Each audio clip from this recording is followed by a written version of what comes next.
If you are on the twin flame journey, one of the deepest wounds you may be carrying right now is confusion. You feel the bond. You sense the connection is real. Yet the divine masculine appears distant, silent, or emotionally unreachable. You may be asking yourself, has he moved on? Did I imagine everything? Why does he seem unaffected while I feel everything so intensely? This misunderstanding cuts deeply because it creates the illusion that you are alone in the suffering. But the truth is far more complex and far more sobering. The divine masculine's pain is not absent. It is hidden, it is compressed, and it is often misunderstood even by him. In this video, we will reveal the pain you were never taught to recognize, the silent suffering of the divine masculine. While the divine feminine processes emotion outwardly through feeling, expression, and release, the masculine has been conditioned to internalize, suppress, and endure. His silence is not indifference. It is the loudest scream his soul knows how to make.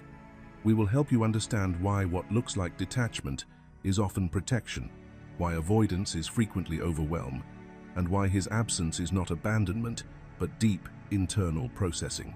This understanding will radically shift how you interpret his actions, his distance, and his withdrawal. By the end of this video, you will no longer read the divine masculine through the lens of rejection or loss. You will see his behavior through clarity instead of fear.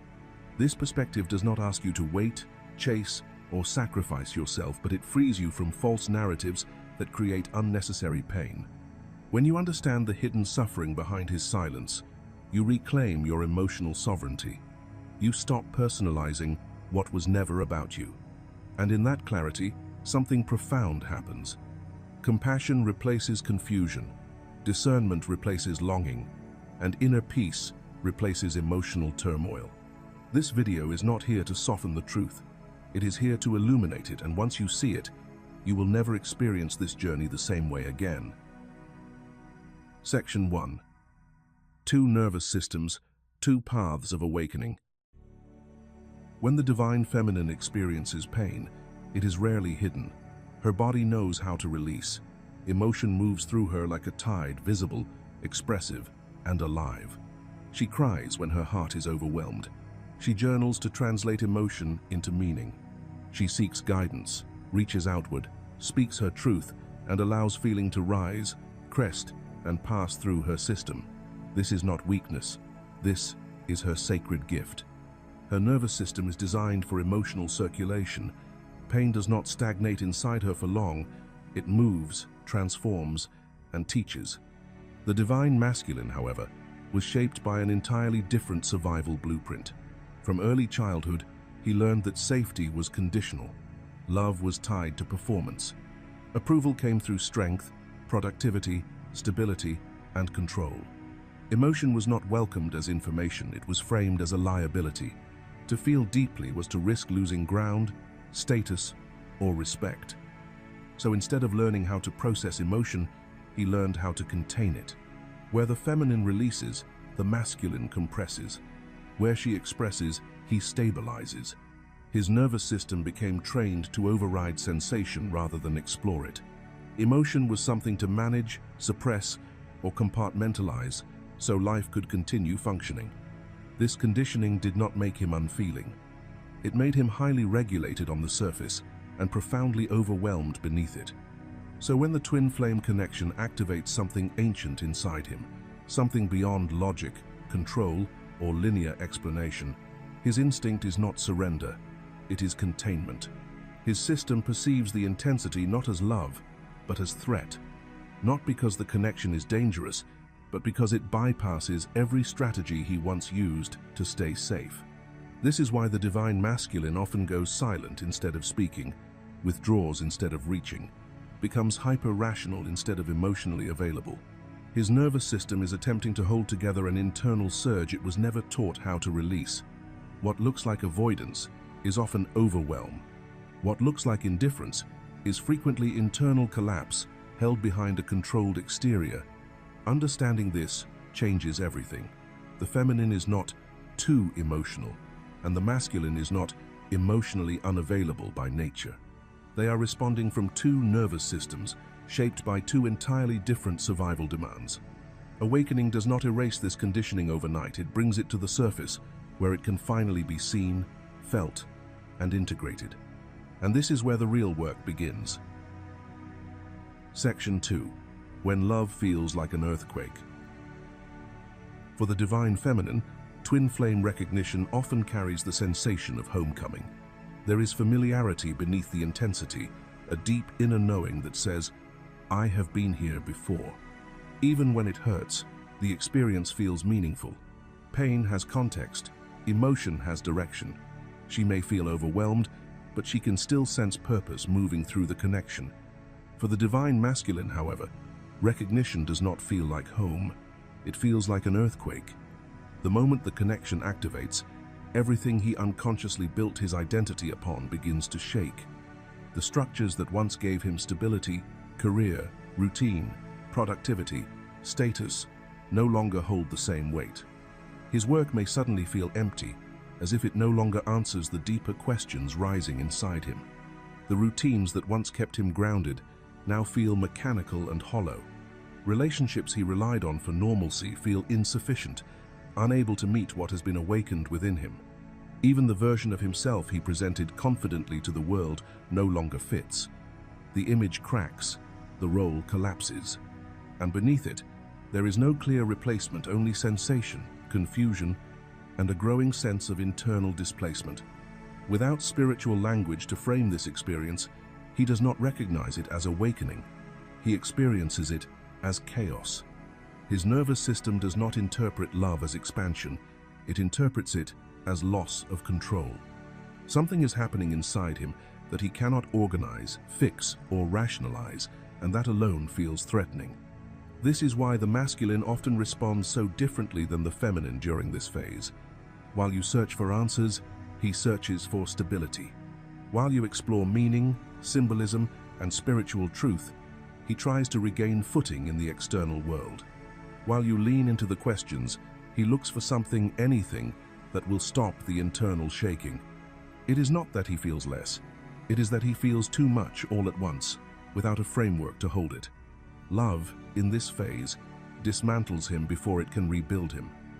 And until he learns that the collapse is not punishment, but initiation, he will instinctively resist the very thing awakening him. This is not rejection.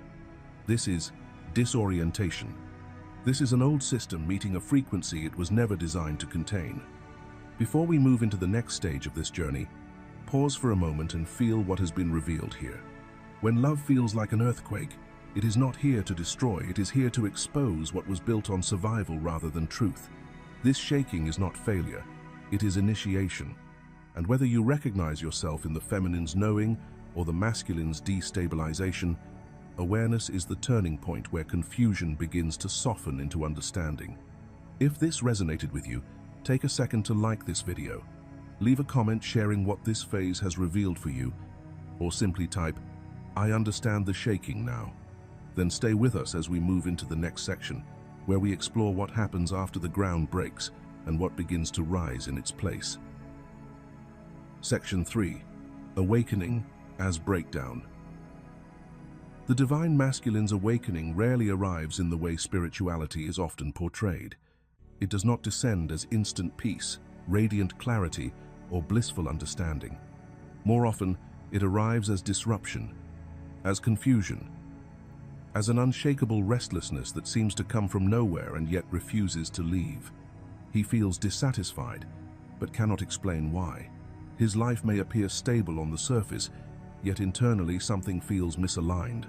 What is actually taking place is soul expansion, but he does not experience it as growth. He experiences it as destabilization, as though the inner structures that once held him together are slowly loosening without his consent.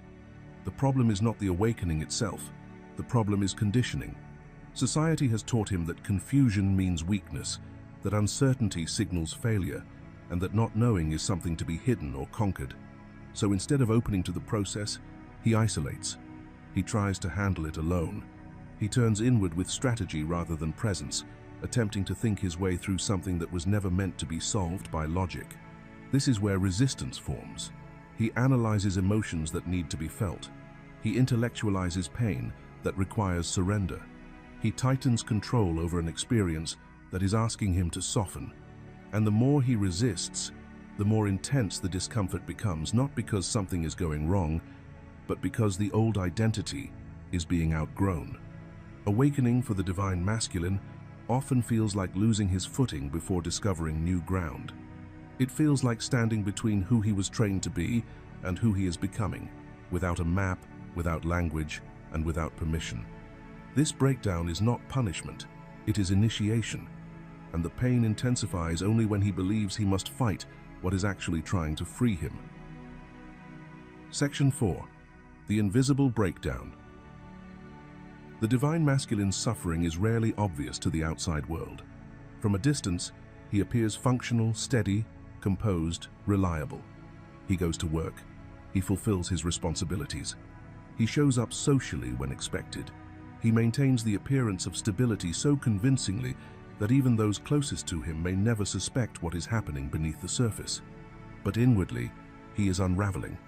His breakdown does not announce itself dramatically. It moves quietly, subtly, through the cracks of his daily life. It shows up at night as insomnia, when the mind refuses rest and the body stays alert for reasons he cannot explain. It shows up as numbness, as a dull absence where joy once lived, as a heaviness in the chest, as anger that turns inward because it has nowhere safe to go.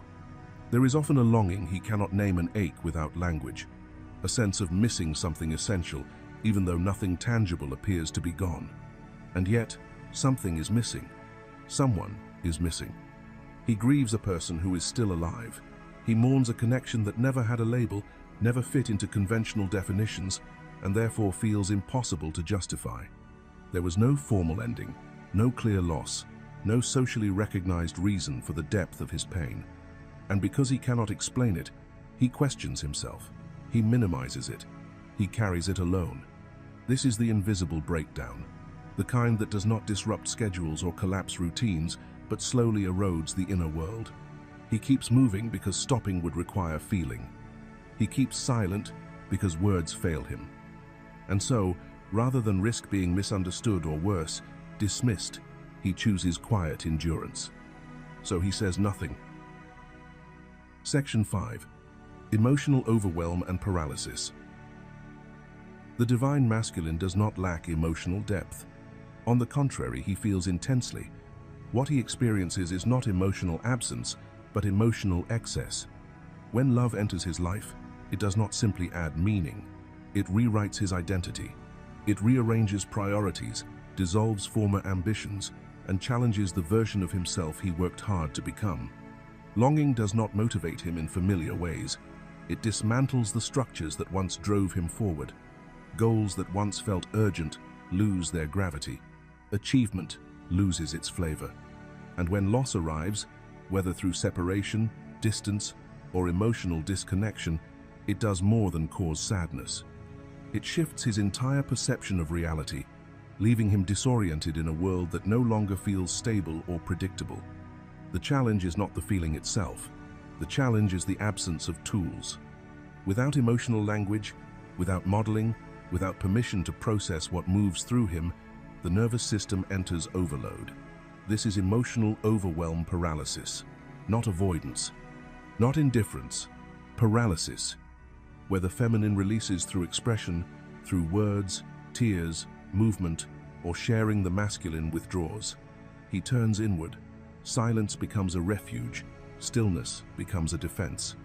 In his body, retreat feels safer than exposure. Quiet feels safer than vulnerability. And so, instead of processing emotion, he suspends it, hoping it will resolve itself over time. But suspended emotion does not dissolve. It waits. This paralysis is not a lack of love. It is the body's attempt to survive intensity it does not yet know how to hold. His silence is not rejection. It is containment. A temporary strategy to remain functional while everything inside him is being rearranged. Section 6. The crisis of authenticity. At some point in the divine masculine's journey, a quiet but irreversible realization emerges. It is not dramatic. It does not arrive as a revelation filled with certainty. It arrives as truth, undeniable and unsettling. Who he has been is not who he truly is. This recognition does not immediately bring relief. It brings disorientation. The old identity no longer fits, yet it is the only self he knows how to inhabit. The roles he played, the values he upheld, the version of himself shaped by expectation and conditioning all begin to feel hollow. But the future self has not yet taken form. He cannot name it. He cannot reach it. He can only sense that it exists somewhere beyond the familiar. And so, he finds himself suspended between identities. He cannot return to unconscious living.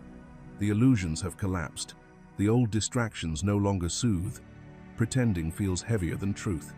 Yet he is not fully able to step into conscious embodiment either. The new self requires courage, vulnerability, and inner coherence he is still learning to access. This in-between space is liminal, undefined, exposed. It is a place where nothing feels solid, where certainty dissolves, and where the ego no longer knows how to lead. It is deeply painful because it strips him of reference points. It is deeply uncomfortable because it demands honesty without offering immediate answers. Yet this crisis is not a mistake. It is initiation. Authenticity cannot be built on borrowed identities. Before he can become who he truly is, he must first sit with not knowing. He must allow the false self to fall away without rushing to replace it. This space is not emptiness, it is gestation, a necessary pause between who he was and who he is becoming. Section 7. Shame, Worthiness, and Receiving Love. Your unconditional love disrupts the foundation of everything he was taught to believe about himself. He learned early that worth must be earned through achievement, performance, resilience, or sacrifice. Approval came with conditions. Love followed success. Safety depended on usefulness. And then you arrive offering something he does not know how to receive. You see him without demanding proof. You recognize value without requiring effort. You love not for who he performs as, but for who he is beneath the armor. This generosity does not feel comforting at first, it feels destabilizing. Because when worth is no longer earned, the question becomes unavoidable. Am I worthy at all? This creates a quiet but profound crisis of worthiness. He begins to question himself rather than the love being offered. He wonders if he deserves what you see in him, or if your perception is too generous, too ideal, too kind. He fears not the love itself, but the responsibility of living up to it. What if he disappoints you? What if he fails the vision you hold?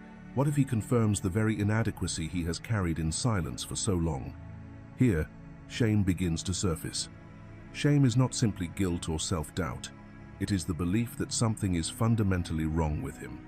And when unconditional love touches that wound, it does not heal it immediately, it exposes it. The contrast between how you see him and how he sees himself becomes unbearable. So rather than lean into the love, he retreats from it. Shame compounds his suffering. It convinces him that withdrawing is protection for you and for himself. And shame deepens isolation, because the one thing that could dissolve it, being seen and accepted, feels too risky to trust. Section 8. Control versus surrender. The divine masculine was conditioned to believe that control equals safety. Control over emotion, control over outcomes, control over identity. From an early age, he learned that stability came from mastery, that protection came from self-containment, and that uncertainty was something to dominate rather than enter. But twin flame love dismantles this framework entirely. This connection does not respond to force, strategy, or containment. It does not bend to willpower or calculation. It asks for the very thing he was taught to avoid: surrender. And surrender, to the conditioned masculine psyche, feels like exposure without armor. Here, true power is redefined. Strength no longer means endurance at all costs. It becomes vulnerability, the willingness to remain open even when certainty dissolves. Leadership no longer means control or direction. It becomes presence, the capacity to stay grounded, attentive, and emotionally available in the unknown. Masculinity itself begins to shift from dominance into conscious embodiment, where awareness replaces force and integrity replaces performance. This is where resistance peaks. Letting go feels like death to the ego. The ego interprets surrender as collapse, as failure, as annihilation. It fears that without control, he will lose himself entirely. Yet what the ego calls death is initiation. What is dissolving is not his essence, but the false structure that once defined him. And on the other side of surrender is not weakness, but rebirth.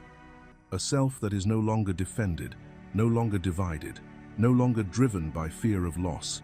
A self capable of holding love without grasping, power without domination, and intimacy without retreat. If you've made it this far, it means something within you recognized itself in these words. This journey was never meant to be consumed passively. It was meant to be felt, reflected on, and integrated. Take a moment now to notice what stirred inside you, what memories surfaced, what truths became harder to ignore. If you feel called, leave a comment and share your story, your experience, or what stage of this process you recognize yourself in. And if words feel heavy, you can simply type, "I am choosing conscious embodiment." That single sentence is an affirmation, a signal to your nervous system and your soul that you are ready to move forward with awareness. Your presence here matters, and your reflection helps others realize they are not alone on this path. Section 9. Integration happens in waves. Integration is not a straight line, and his awakening does not unfold in a neat, predictable ascent.